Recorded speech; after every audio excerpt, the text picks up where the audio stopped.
Saw dudes, in one of my recent videos I reviewed Legend of Acrius, a fantastic exotic heavy shotgun that outputs absurd damage. On its own it already feels great, but when we start to leverage other buffs and debuffs, we can truly take it to the next level. In the background you'll see some legitimate one-shots on some champions.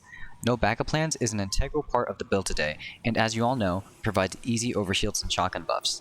We will be stacking Legend of Acrius' inherently high damage with Trench Barrel, no backup plans, weapon surgeons, and the weakened effect for a cumulative 256% damage increase. The math will be at the end. With that out of the way, let's get started. Void Titans are known for making bubbles, and we will be running just that today. Ward of Dawn grants a 25% damage buff to all weapons and 50 handling and reload speed while inside, perfect for DPS phases and general protection. The barricade is entirely up to preference, but if you value protection over everything else, I would choose Towering Barricade. However, if weapon stability, range, and reload speed are more your thing, Rally Barricade is the better option. Shield Throw is the melee of choice since it will give us Overshields while we are at long range, and I chose to use Suppression Grenade in this build due to its ability to stun overload champions and nullify combatant fire. The aspects I chose to use are Bastion and Offensive Bulwark. Bastion enhances our barricades, allowing them to grant us Overshields while standing behind them. Offensive Bulwark grants us 400% increased grenade regeneration, 100% increased melee damage, and a melee lunge range of 5.5 meters while we have a Void Overshield active. Melee kills also refresh Overshield by 6 seconds, up to a cap of 20 seconds. The fragments this time around are Echo of Starvation, Persistence, Undermining, and Reprisal. Starvation grants us Devour for 5 seconds upon picking up a Void Breach or Orb of Power. Persistence allows our buffs, Overshields and Devour, to last 40% longer. Undermining lets our grenades weaken enemies for 5 seconds on hit. And lastly, Echo of Reprisal grants bonus super energy on kills while near 3 enemies within 8 meters. Let's get a move on to the armor mods. On the helmet, I use Arc Siphon, Special Ammo Finder, and Heavy Ammo Finder. If you want more orb generation, switch out Special Ammo Finder for Kinetic, Strand, or Stasis Siphon.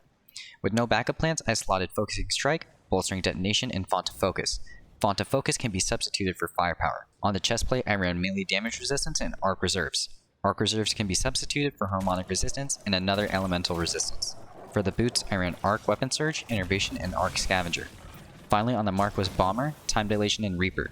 Reaper can be switched out for Distribution or Powerful Attraction. I highly recommend running 100 Resilience for the reduced barricade cooldown, Ward of Dawn health, and overall survivability. The next best stat to max afterwards would be Discipline. There are Void focused artifact mods this season, but they are not needed for this build at all. You can use Unto the Breach, Protective Breach, Supernova, and Squad Goals. The weapon loadout section will be a little different from now on. Bungie will be nerfing the double special meta that spawns more heavy ammo, so that means primary special loadouts will likely be the best for now. I'm sorry to those who look forward to a double special loadout though. Weapon loadout 1 is focused around ad clear and champion clearing. In the kinetic slot, I used the Disparity Stasis Pulse Rifle, which serves as our long range option. In the energy slot was for Barons. This is our ad clear tool and lets us save our Legend of Acrius ammo. This loadout is perfect for those who want to clear general content quickly and fits a lot of the player base. Some alterations to this loadout are fairly straightforward. Disparity can be swapped for Transfiguration with Rapid Hit and Kinetic Tremors for long range AoE. For Barons can be subbed out with Iterative Loop, which is amazing for boss DPS and deleting majors. Weapon loadout 2 is the double shotgun loadout meant to keep our overshields up 24/7. In the kinetic slot I use Wastelander, and in the energy slot I use Posterity.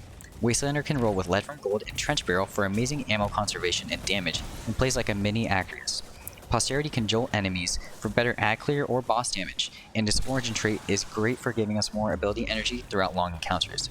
We can apply Jolt and Weaken to enemies to add even more damage when firing Legend of Acrius. I would suggest this loadout to those who enjoy getting really close and personal to enemies.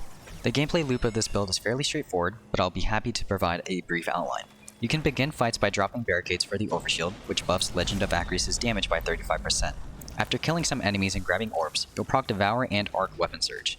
When you get to a big beefy target, ensure that you have an Overshield and melee them to activate Trench Barrel for a 50% damage buff.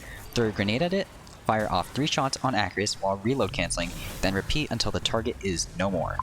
This combo provides a 256% damage increase, and without weaken, provides a 232% damage increase. Don't pressure yourself to have this up at all times, since it may be overkill on certain enemies. This chonker build was a blast to put together and easily one of the more fun builds to test. I hope that it helped you guys get one-shots on many champs that you face. Thank you all for watching, and happy farming.